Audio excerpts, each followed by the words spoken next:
Dear students, last class में हमने बात की थी कि हमारे पास इकोसिस्टम क्या होते हैं, उसके टाइप्स क्या होते हैं, उसके कंपोनेंट्स क्या होते हैं। आज हम बात करेंगे केमिकल साइकिल्स की। केमिकल साइकिल को ही बोला जाता है बायो जियो केमिकल, या तो हम बायो जियो केमिकल बोल रहे हैं या फिर केमिकल साइकिल बोल रहे हैं। अब ये होता क्या है, इसके बारे में हम डिटेल स्टडी करने से पहले लास्ट क्लास का रिवीजन कर लेते हैं। कि हमने ये पढ़ा था कि जो भी इन्वायरमेंट में होते हैं, इन्वायरमेंट में दो तरह के कंपोनेंट होते हैं। एक हमारे पास होते हैं लिविंग कंपोनेंट और एक हमारे पास होते हैं नॉन लिविंग। लिविंग को हमने क्या बोला था कि ये हमारे पास इसी का नाम था बायोटिक, और नॉन लिविंग को हमने बोला था एबायोटिक। इतनी बातें क्लियर हैं। अब जो जितने भी हमारे पास ये कंपोनेंट हैं, या तो वो लिविंग में आएंगे या फिर नॉन लिविंग में होंगे। तो जितने भी कंपोनेंट होंगे या तो वो लिविंग में होंगे, मीन्स बायोटिक होंगे, या फिर एबायोटिक होंगे। तो जितने भी यहाँ पे अब हम बात करते हैं एसेंशियल पार्ट्स की कि हमारे में क्या क्या रिक्वायरमेंट है। तो जो हमारे पास न्यूट्रिएंट है, लाइक जो हमारे पास कंपोनेंट थे, कंपोनेंट में भी लिविंग में हमने देखा था कि अलग अलग कैटेगरी थी। कुछ हमारे पास थे प्रोड्यूसर्स, कुछ कंज्यूमर और कुछ डिकम्पोजर थे। तो वो जो हमारे पास वेरियस न्यूट्रिएंट होते हैं किसी भी चीज़ का, जिसे हमारे पास ये एसेंशियल नहीं है कि केवल हम अनाज खा के ही जी सकते हैं। तो हमारे पास डिफरेंट न्यूट्रिएंट की रिक्वायरमेंट होती है, जैसे वाटर हुआ, कार्बन हुआ, नाइट्रोजन हुआ, फास्फोरस हुआ, सल्फर हुआ। और ये कहाँ से मिलेंगे? हमें एटमॉस्फेयर से ही मिलेंगे। तो ये हमारे पास क्या होते हैं? इम्पॉर्टेंट और इसेंशियल रिक्वायरमेंट होती है। किस लिए? हमारे इकोसिस्टम को बैलेंस करने के लिए। और ये जो न्यूट्रिएंट होते हैं ये इकोसिस्टम को क्या करते हैं? बैलेंस करते हैं। अब इकोसिस्टम को बैलेंस करेंगे तो इसके केसेस में क्या होते हैं कि ये जो साइकिल बन जाती है। मीन्स हमने क्या किया कि वाटर हुआ या फिर कोई भी एक न्यूट्रिएंट का एग्जांपल लेंगे, वो क्या करते हैं, हम एटमॉस्फेयर से लेते हैं और फाइनली जब बॉडी डिकम्पोज होती है, जैसे प्रोड्यूसर ने क्या किया, उसको एटमॉस्फेयर से लिया, फिर उसको कंज्यूमर यूज करेंगे, फिर डिकम्पोजर बॉडी को डिकम्पोज करके उस चीज़ को उसी फॉर्मेट में पहुंचा देंगे। तो पूरा का पूरा ये क्या बनता है? एक साइकिल बनता है। और इस साइकिल किस चीज़ का है? तो डिफरेंट केमिकल्स का है, इसीलिए इसका नाम पड़ा था केमिकल साइकिल्स। इतनी बातें क्लियर हैं। अब जो हम नेक्स्ट बात करेंगे कि ये जो साइकिल होते हैं क्या होते हैं? एक्सचेंज होते हैं। एक्सचेंज का मतलब अल्टरनेटिव चेंज होता रहेगा न्यूट्रिएंट्स का, मटेरियल का, किसके बीच में, किसके बिटवीन, मीन्स किसके बीच में लिविंग कंपोनेंट है और जो हमारे पास नॉन लिविंग कंपोनेंट है। नॉन लिविंग कंपोनेंट में हमारे पास इन्वायरमेंटल फैक्टर्स थे। तो इसी चीज़ को हम क्या बोलते हैं? बायो जियो केमिकल साइकिल बोलते हैं, या इसी को केमिकल साइकिल बोलते हैं। अब ये कौन कौन से साइकिल हैं इस जो हमें स्टडी करने हैं, तो यहाँ पे डिफरेंट टाइप के साइकिल है। एक हमारे पास है हाइड्रोलॉजिकल साइकिल, जिसको वाटर साइकिल बोलते हैं। Similar carbon cycle, nitrogen cycle, phosphorus cycle, sulphur cycle, oxygen cycle और रॉक साइकिल। तो हम क्या करेंगे, इसका एक एक करके स्टडी करते हैं कि हमारे पास ये साइकिल्स हैं, तो इनका यूज क्या है और कैसे ये आते जाते एक्सचेंज होते हैं। अब हम पहले जो हमारे पास है, इन सब में सबसे इम्पोर्टेंट जो है वो है हमारे पास हाइड्रोलॉजिकल साइकिल। अब ये जो हाइड्रोलॉजिकल साइकिल होता है इसी को हम बोलते हैं वाटर साइकिल। अब ये क्या क्या चीज़ें होती हैं कि वाटर सबसे पहले क्या होता है, हमारे पास ओशियन में होगा। तो ओशियन में क्या होती है? ओशियन में, लेक्स में, जहाँ पे भी वाटर बॉडीज में है, ओशियन में क्या होगा? लेक होगा। यहाँ से क्या होता है? हमारे पास इवेपोरेशन होता है। अब इवेपोरेशन होने के बाद क्या होगा? जैसे जैसे ऊपर जाएंगे टेम्परेचर क्या होता है? कम होता है। अर्थ के सरफेस पे टेम्परेचर ज़्यादा होता है, जैसे जैसे ऊपर जाएंगे टेम्परेचर कम होगा। तो ऊपर जाके ये क्या होता है? कंडेंस होते हैं। कंडेंस होकर क्या बनेंगे? बादल के फॉर्म में बनेंगे। और बादल के फॉर्म बनने के बाद कहीं ना कहीं फिर क्या होगी? प्रेसिपिटेशन होगा, जिसको बारिश बोलते हैं। अब वो प्रेसिपिटेशन अलग अलग फॉर्म में हो जाता है। कहीं रेन के फॉर्म में होता है, कहीं फॉग, कहीं स्नो होता है, तो कहीं कुछ होता है। फिर वो क्या होगा? फिर हम वहाँ पे आके ज़मीन पे अगर वो गिरा तो क्या होगा? वो रन ऑफ होगा, मतलब पानी वहाँ से बह के फिर कहाँ जाएगा? ओशियन में ही जाता है, या लेक्स में जाता है, या आसपास की कोई वाटर बॉडीज में जाता है। तो ये पूरा का पूरा क्या हुआ? ये पूरा प्रोसेस चला कि सबसे पहले क्या हुआ? अब ये प्रोसेस इवेपोरेशन होता है। इवेपोरेशन के बाद क्या होगा? कंडेंसेशन होगा, फिर उसके बाद बारिश होगी। फिर बारिश को क्या होगा? अगर ज़मीन पे पड़ा, लैंड पे पड़ा, तो क्या करेगा? फ्लो करेगा। फ्लो करने का, तो ये फ्लो करने के बाद फिर कहाँ जाएगा? वो आप आसपास की कोई वाटर बॉडीज में जाएगा। तो ये पूरा का पूरा एक क्या बना, साइकिल बना, इसीलिए इसको क्या बोलते हैं, वाटर साइकिल। अब देखते हैं कैसे होता है कि वाटर हमारे पास क्या है, इसेंशियल रिक्वायरमेंट है जितने भी लिविंग ऑर्गेनिज्म है उनके लिए, तो ये मोस्ट कंपलसरी है। Without water life can not be survive. अब इसका बैलेंस बनाने के लिए क्या होता है, जो नेचर होता है नेचुरल, उसको बोलते हैं हाइड्रोलॉजिकल साइकिल। नेचुरली क्या होता है, किसके द्वारा बैलेंस होता है, हाइड्रोलॉजिकल साइकिल के द्वारा बैलेंस होता है। अब जो अर्थ है उस पे जो मोस्ट ऑफ द वाटर है वो कहाँ पे प्रेजेंट है, या तो ओशियन में होगा, या फिर लेक में होगा, या फिर रिवर में होगा। As compare to ground water, ocean water, lake water या रिवर वाटर बहुत ही ज़्यादा होता है। अब ये कैसे कैसे बैलेंस होंगे कि हम प्रेसिपिटेशन की बात करें कि जितने भी टाइप के, अगर ये पूरा का पूरा इसी को बोलते हैं वाटर बैलेंस इक्वेशन। कैसे होगा कि जितने भी टाइप का हमारे पास प्रेसिपिटेशन हुआ, मीन्स हमारे पास क्या हो गई, ऊपर से पानी का बरसना। अब वो किसी भी फॉर्म में हो रहा है, या तो रेनफॉल के टर्म में हो या फिर स्नो के टर्म में हो, वो जो प्रेसिपिटेशन होगा, ऊपर से जो पानी बरस रहा है उसको प्रेसिपिटेशन बोलते हैं। वो किसके बराबर है, पहला टर्म दिख रहा है एन। एन क्या है हमारे पास, परकोलेशन। मीन्स कि अगर हमारे पास ज़मीन के ऊपर एक गिरी मिट्टी पे हमारे पास अगर पानी ऊपर से बारिश होती है तो क्या होगा, कुछ पानी ये नीचे मिट्टी के थ्रू क्या होता है, रिश्ता हुआ ग्राउंड वाटर में चला जाता है। तो इस चीज़ को क्या बोलते हैं, परकोलेशन। परकोलेशन कहाँ हो रहा है, सॉइल के बीच में, सॉइल के बीच में। इसके बाद हमारा दूसरा टर्म है ई। ई क्या है हमारे पास, इवेपोरेशन। जब हमारे पास बारिश होती है तो उस बारिश का कुछ पानी क्या होता है, रास्ते में ही क्या होता है, इवेपोरेट हो जाता है, या किसी पेड़ पौधे या किसी की छत के रूप पे क्या होगा, रुका रहेगा और वहीं से इवेपोरेट हो जाएगा। और तीसरा हमारे पास है स्टोरेज, कि जो बच जाएगा अगर वो स्टोरेज, तो इन तीनों का इक्वेशन किसके बराबर होगा, जो प्रेसिपिटेशन का बराबर होगा। और इसी चीज़ को क्या बोलते हैं, वाटर साइकिल।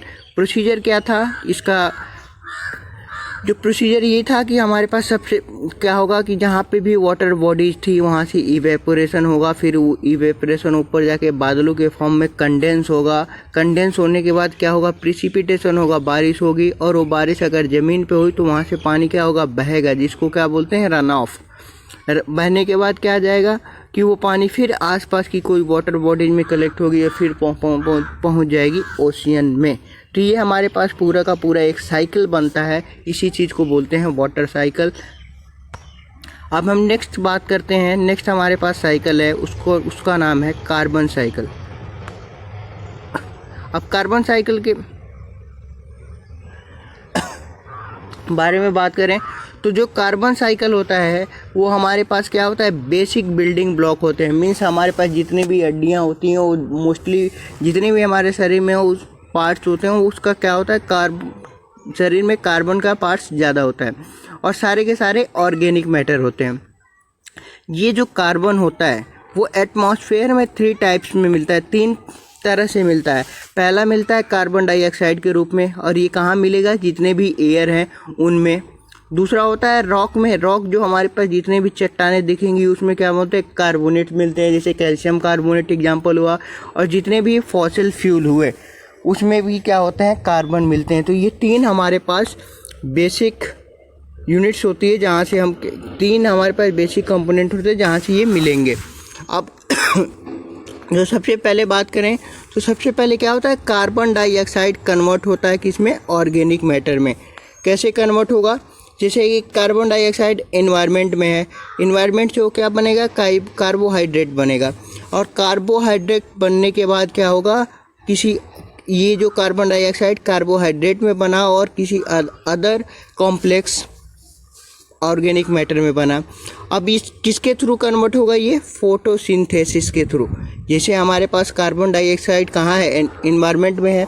अब पेड़ पौधे क्या करेंगे, उस कार्बन डाइऑक्साइड को ग्रहण करते हैं और क्या बनाते हैं, ऑक्सीजन बनाते हैं, और साथ में कोई ना कोई हमारे पास कोई कार्बोहाइड्रेट होता है। आप वो कार्बोहाइड्रेट क्या करते हैं, प्रोड्यूसर प्लांट्स अपने भोजन के लिए यूज़ करते हैं। अब वो प्लांट्स क्या किए, प्रोड्यूसर्स अपने भोजन के लिए कार्बोहाइड्रेट का यूज कर दिए, उन्होंने अपना फूड बना लिया, और उस फूड को अपने सबसे पहले क्या किया, प्रोड्यूसर ने उसको क्या यूज कर लिया, अपने फूड के रूप में यूज कर लिया और उनका क्या हो गया, ग्रो हो गया। लेकिन जब ही जो प्रोड्यूसर को अगर कोई कंज्यूमर यूज कर रहा है तो ये कहाँ चला जाएगा, जो हमारे पास कार्बन डाइऑक्साइड था या जो कार्बन कंटेंट था वो कहाँ चला गया, कंज्यूमर में। कंज्यूमर जब डेड होगा तो कहाँ, किसके पास जाएगा, डिकम्पोजर के पास। और डिकम्पोजर क्या करेगा, उस चीज़ को डिकम्पोज करके फिर से कहाँ पहुँचा देगा, इन्वायरमेंट में। तो ये पूरी की पूरी क्या बन गई, एक साइकिल बन गई कि सबसे पहले क्या हुआ, कार्बन डाइऑक्साइड हुआ आया, इन्वायरमेंट से कार्बन डाइऑक्साइड ने प्लांट्स ने लिया। प्लांट्स क्या थे, प्रोड्यूसर थे। प्रोड्यूसर को किसने यूज किया, कंज्यूमर ने। कंज्यूमर को किसने, कंज्यूमर के डेड बॉडी को किसने डिकम्पोज किया, तो डिकम्पोजर ने। तो ये सारे के सारे डिकम्पोज करने के बाद फिर वहीं पहुंचा दी, कहाँ पे, इन्वायरमेंट में। तो कार्बन जहाँ से आया था फिर इन्वायरमेंट में ही पहुँच गया। तो ये पूरी की पूरी साइकिल बनी। सिमिलर नेक्स्ट है हमारे पास नाइट्रोजन साइकिल। अब नाइट्रोजन में हमारे पास क्या होते हैं, जितने भी हमारे पास प्रोटीन्स होते हैं या कोई न्यूक्लिक एसिड होता है जिसको हम मोस्टली आरएनए और डीएनए के फॉर्म में जानते हैं, एमिनो एसिड होता है। तो ये भी क्या होता है, एक क्रिटिकल पार्ट होते हैं लाइफ के, जितने भी हमने। अब इसमें क्या होता है कि जो हमारे पास मेटाबॉलिक एक्टिविटी होती है, किसके लिए, जो हमारे पास मेंशन है यहाँ पे सब्सटेंस, जैसे हमारे पास प्रोटीन्स के लिए, तो उन सब के लिए क्या होता है, नाइट्रोजन की रिक्वायरमेंट पड़ती है। अब जो नाइट्रोजन की रिक्वायरमेंट पड़ेगी तो हमें ये भी पता है कि 79% ऑफ एटमॉस्फेयर में या फिर 78% अप्रॉक्स, तो क्या होगा, 78% या 79% जो अप्रॉक्स है वो क्या है, एटमॉस्फेयर में वो नाइट्रोजन के पार्ट में ही मिलता है। हमने कंपोजिशन देखा होगा, अगर कभी पढ़ा होगा तो हमें पता होता है कि नाइट्रोजन कितना होता है, अप्रॉक्सीमेट 78 होता है और ऑक्सीजन ओनली 28%, जबकि कार्बन डाइऑक्साइड कितना है, केवल 3% है। तो अलग अलग कंपोनेंट है, उसमें क्या है 78 या 79% क्या है, नाइट्रोजन है। और ये किस फॉर्म में मिलता है, नाइट्रेट के फॉर्म में मिलता है।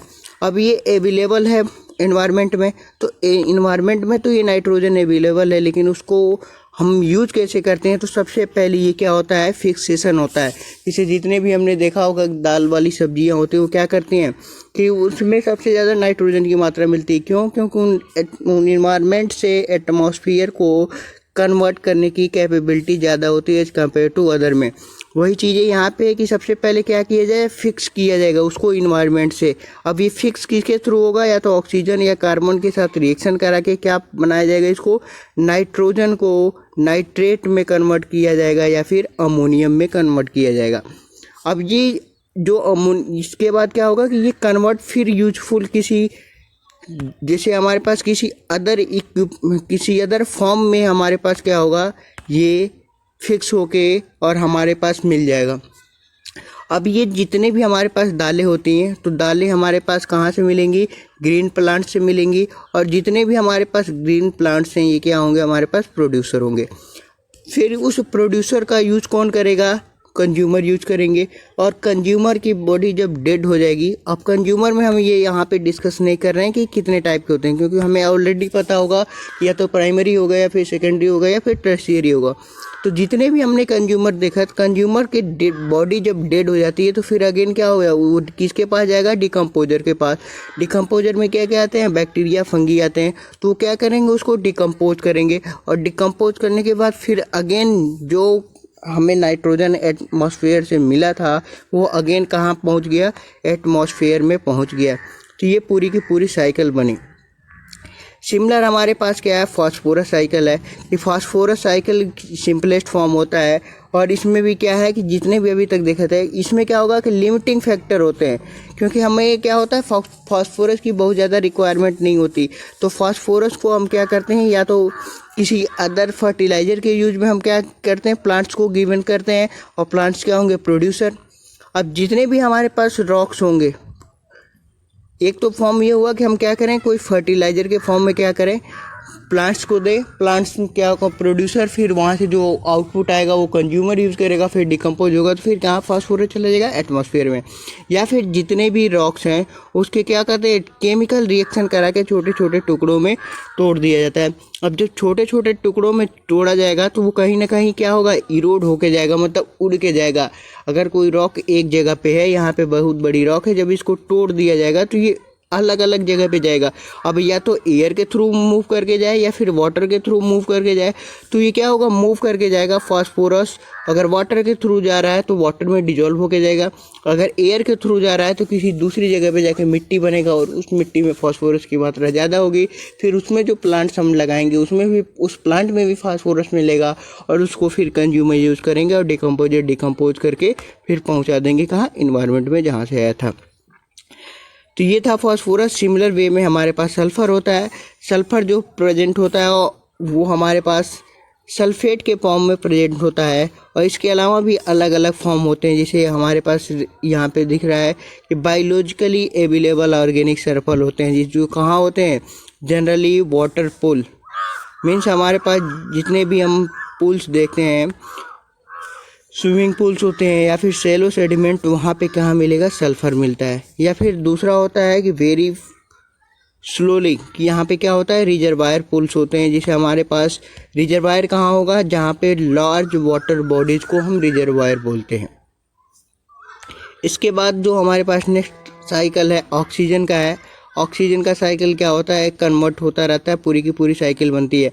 जैसे ऑक्सीजन किस में कन्वर्ट होगा, जिस यहाँ पे शॉर्ट में ये देख सकते हैं, यहाँ पे पूरा चार्ट बना कि ऑक्सीजन जो होता है उसको लिविंग बॉडी जितनी भी क्या करती हैं ऑक्सीजन को लेती हैं और कार्बन डाइऑक्साइड क्या करती हैं निकालती हैं। और जो हमारे पास प्लांट्स होते हैं वो क्या करेंगे कार्बन डाइऑक्साइड लेंगे और ऑक्सीजन क्या करेंगे निकालेंगे। तो पूरा का पूरा ये साइकिल हो रहा है कि कहाँ पर ऑक्सीजन से जा रहा है कार्बन डाइऑक्साइड और कार्बन डाइऑक्साइड से अगेन क्या हो जा रहा है ऑक्सीजन। तो ये पूरा का पूरा क्या बन रहा है एक साइकिल बन रहा है। तो इस चीज़ को साइकिल को बोलते हैं क्या ऑक्सीजन साइकिल।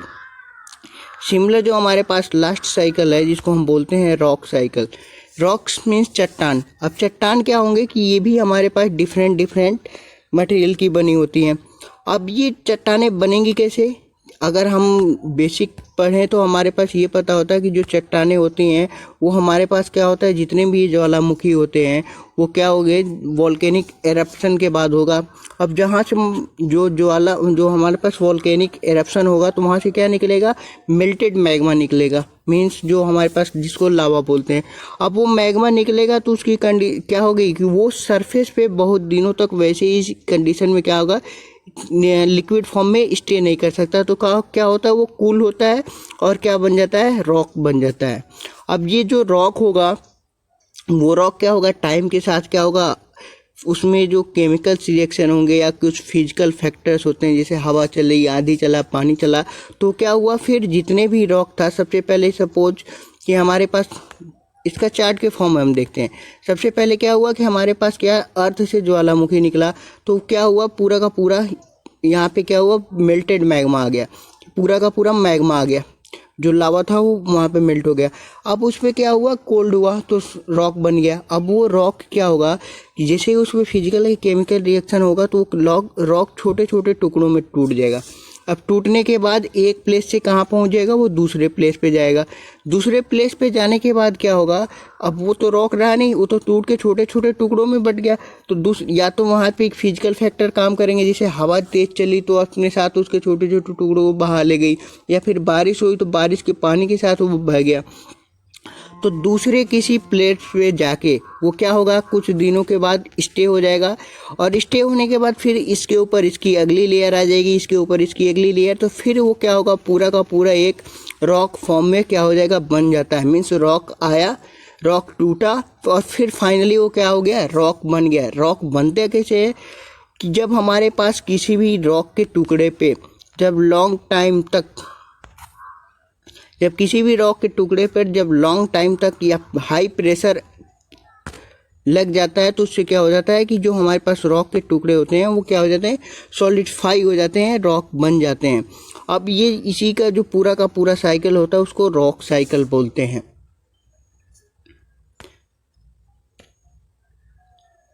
तो आज हमने बात किया था कि ये केमिकल साइकिल्स होते क्या हैं।